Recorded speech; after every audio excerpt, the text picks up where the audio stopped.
Luke, I am your father.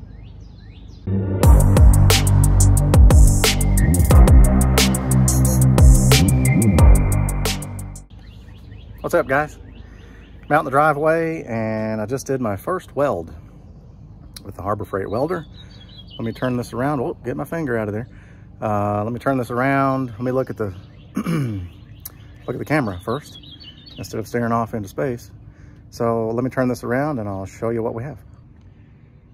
All right, so in last night's video, I mentioned we had this metal table, steel table, and I've had these wheels for, I don't know, probably 8 or 10 months. And there was really no good way to attach them. I thought I could bolt them on, but the way the bottom's made, I couldn't. So today was the day. So there's one side. There's the other side. I did practice on some junk for, I don't know, half an hour or so, just random junk I could find. I think that's the best one I did. This used to be 2 pieces. These were 2 pieces here. And so that's not horrible. That's my my junk I welded on or practiced on for a bit. So I'm going to clean this other leg off and stick another one on, then I'll be back. All right, time lapse is about 5 minutes there. This is wheel number 2.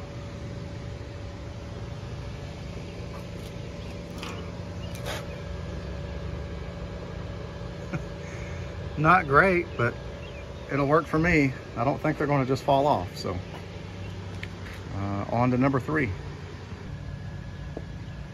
Okay, here's the last one.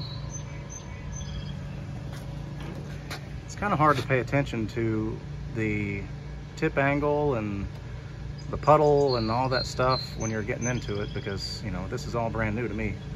But I think with practice I can get better. Definitely glad I tried it. And I wish I'd tried to start doing this 20 years ago, 30 years ago. But you know, it's natural for people to be afraid of things they've never done before, but the best way to do that or take care of that is to educate yourself and dive in. That's it for today. I'm gonna flip this table over and see if I can burn some more stuff up. So I thank you for watching and please consider subscribing and we'll see you on the next one.